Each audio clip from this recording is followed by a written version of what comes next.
ଆମ ଓଡ଼ିଶାର ସନ୍ତାନ ମାନେ ବା ଓଡ଼ିଶା ମାଟିର ସନ୍ତାନ ମାନେ କାପୁରୁଷ ନୁହନ୍ତି, ଭୀରୁ ନୁହନ୍ତି କିମ୍ବା ଅଳସୁଆ ନୁହନ୍ତି। ଇତିହାସ ସାକ୍ଷୀ ଅଛି ଏହି ଉତ୍କଳ ଭୂମି କେତେ ଯେ ବୀର ସନ୍ତାନ, କେତେ ଯେ ଗୌରବମୟ ପୁରୁଷଙ୍କୁ ଜନ୍ମ ଦେଇଛି। କିନ୍ତୁ ଆଜି ସେହି ଓଡ଼ିଶା ଭୂମିର ପୁଅମାନେ ଦୀର୍ଘଦିନ ଧରିକିରି ଗୃହତ୍ୟାଗ କରି ବିଦେଶରେ ଜୀବନଯାପନ କରୁଛନ୍ତି। କାରଣ କ'ଣ? ଚାଷ ଜମି ପଡ଼ିଆ ପଡ଼ି ରହୁଛି। ଗୋଟାଏ ଥର ବର୍ଷରେ ଚାଷ ହେଲେ ତାହା ବି ଠିକ୍ସେ ମୂଲ୍ୟ କୃଷକକୁ ମିଳୁନାହିଁ। ଆଜି ଯଦି ଆମେ କୌଣସି ଗୋଟେ ଜିନିଷ ଚାଷ କରୁଛନ୍ତି, ଯେମିତିକି ଉଦାହରଣ, ଯଦି ଆପଣ କଦଳୀଟେ ଚାଷ କରୁଛନ୍ତି, ଆପଣ କଦଳୀ ଗୋଟା 1.5 ଟଙ୍କାରୁ 2 ଟଙ୍କା ବିକିବା କଷ୍ଟକର ହେଇଯିବ ଚାଷୀଟି। ମାର୍କେଟରେ ଆପଣ ଯିବେ କିଣିବା ପାଇଁ, ଆପଣଙ୍କୁ 10 ଟଙ୍କାରୁ 12 ଟଙ୍କା ପର୍ଯ୍ୟନ୍ତ ମିଳିବ।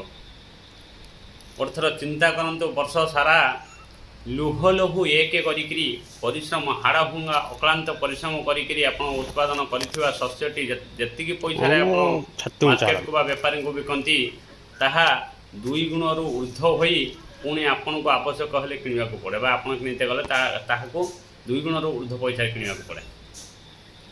ୟା ଉପରେ କୌଣସି ପ୍ରକାର ଆକ୍ସନ୍ ନିଆ ହୁଏନି, କେହି ୟା ଉପରେ ଆଙ୍ଗୁଳି ଉଠାନ୍ତିନି କି କେହି ପଦେ କୁହନ୍ତିନି।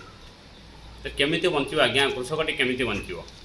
ଇଚ୍ଛା ଅନୁସାରେ ସାରଠାରୁ ଆରମ୍ଭ କରିକି ବିଶ୍ୱ ଆଜିକାଲିର ଏନଭାରମେଣ୍ଟ ବା ଉପଯୁକ୍ତ ସମୟରେ ବର୍ଷା ନ ହେବା, ଖରା ସମୟରେ ଉପଯୁକ୍ତ ଖରା ନ ହେବା, ବାୟୁମଣ୍ଡଳର ବିଭିନ୍ନ ପରିବର୍ତ୍ତନ, ଏଥିପାଇଁ ଚାଷବାସରେ ବହୁତ ପୋକ ଲାଗିଥାନ୍ତି ଆଉ ବହୁ ପ୍ରକାର ବେମାର ହୋଇଥାଏ, ଯେଉଁଥିପାଇଁ କି ବହୁତ ମୂଲ୍ୟବାନ ଔଷଧମାନ କିଣିବାକୁ ପଡ଼ିଥାଏ। ସାର ବିଷର ରେଟ୍ କହିଲେ ମାନେ ଆକାଶ ଛୁଆଁ। ତ ଏମିତି ପରିସ୍ଥିତିରେ ଚାଷୀଟି ଚାଷ କଲା ପରେ ଯଦି ଏତେ କମ୍ ମୂଲ୍ୟରେ ତା'ର ଚାଷଜାତ ଦ୍ରବ୍ୟ, ଆପଣ ବାହାର ଥର ଯାଇକି ଦେଖନ୍ତୁ ସପିଂ ମଲ୍ ମାନଙ୍କରେ ଓଲ ଯାହାକୁ ଆମେ ଗାଁରେ ଖାଆନ୍ତି ନାହିଁ ବା ଅଧିକାଂଶ ଲୋକ ଖାଆନ୍ତି ନାହିଁ, ଏ ଓଲ ଗୋଟେ କ'ଣ ଖାଇବ ଏମିତି ଭାବନ୍ତି। ସେଇ ଓଲ ବାହାରେ ସପିଂ ମଲ୍ରେ ଆପଣଙ୍କୁ 90-95 ଟଙ୍କା, ଏମିତିକି 120 ଟଙ୍କା ପର୍ଯ୍ୟନ୍ତ କେଜି ଅଧିକାଂଶ ସମୟରେ ମଧ୍ୟ ବିକ୍ରି ହେବାର ଆପଣଙ୍କୁ ଦେଖାଯିବ।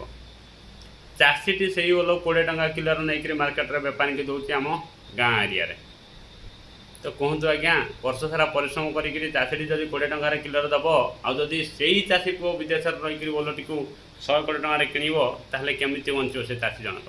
ତାମାନେ ସବୁଆଡ଼ୁ ଲୁଟା ଯାଉଛି। କୃଷି କରିକିରି କୃଷିଜାତ ଦ୍ରବ୍ୟରେ ଚାଷୀ ପେଟ ପୁରେଇ ପାରୁନାହିଁ, ବାଧ୍ୟ ହୋଇକି ଚାଷୀ ପୁଅଟି ଆଜି ବିଦେଶକୁ ଯାଉଛି। ମୋ ଓଡ଼ିଶା ମାଟି ଏତେ କମଜୋର ନୁହଁ, ଏତେ ଦୁର୍ବଳ ପିଲାଙ୍କୁ ଜନ୍ମ ଦେଇନି ଯେ କି ଚାଷ ଭୂମି ଛାଡ଼ିକିରି ନିଜ ଗାଁ ମାଟି ଛାଡ଼ିକିରି ପଳାୟନ କରିବେ। କିନ୍ତୁ ପରିସ୍ଥିତି ତାଙ୍କୁ ବାଧ୍ୟ କରିଛି। ଇଏ କେଉଁଠି ନା କେଉଁଠି ରାଜନୀତିର ଚକ୍ରବ୍ୟୁହ ହେଉ କିମ୍ବା ବିଜନେସମ୍ୟାନ୍ ବା ବେପାରୀମାନଙ୍କର ଷଡ଼ଯନ୍ତ୍ର ହେଉ, କୌଣସି ନା କୌଣସି ଉପାୟରେ ଗୋଟେ ବହୁତ ବଡ଼ ବର୍ଗ ଯାହାକି ମଧ୍ୟବିତ୍ତ ପରିବାରରୁ ଆସିଥାନ୍ତି, କୃଷିକୂଳ ଆଜି ହନ୍ତସନ୍ତ ହେଉଛି। ଓଡ଼ିଶାର କୃଷିକୂଳ ଆଜି ହନ୍ତସନ୍ତ ହେଉଛି। ୟା ଉପରେ ତୁରନ୍ତ ଦୃଷ୍ଟି ଆକର୍ଷଣ ହେବା ଦରକାର ସରକାରଙ୍କର, ଆଉ ସରକାର ୟା ଉପରେ କିଛି ନା କିଛି ପଦକ୍ଷେପ ନେବା ଦରକାର। ନତୁବା ସେମିତି ଜମି ପଡ଼ିଆ ରହିଥିବ, ଧୀରେ ଧୀରେ ଜମି ବଞ୍ଜର ହେବାକୁ ବାହାରୁଛି, ମରୁଭୂମି ପାଲଟିବାକୁ ଲାଗିବ, ଆଉ ଚାଷୀକୂଳ ହତାଶ ହେବେ। ଭିଡ଼ିଓଟି ଭଲ ଲାଗିଲେ ସବସ୍କ୍ରାଇବ୍ କରି ଫଲୋ କରନ୍ତୁ, ସବସ୍କ୍ରାଇବ୍ କରନ୍ତୁ, ଆପଣଙ୍କ ସପୋର୍ଟ ନିଶ୍ଚିତ ଜଣାନ୍ତୁ ଏବଂ ବହୁ ମାତ୍ରାରେ ସେୟାର କରିକିରି ସମସ୍ତଙ୍କ ପାଖରେ ପହଞ୍ଚାନ୍ତୁ, ସମସ୍ତଙ୍କୁ ବୁଝାନ୍ତୁ। ଆମ ମାଟି ଆମେ ଛାଡ଼ିକିରି ଆଜି ବିଦେଶରେ କାହିଁକି ଯିବା ବା ବିଦେଶରେ କାହିଁକି ପଡ଼ି ରହିବା?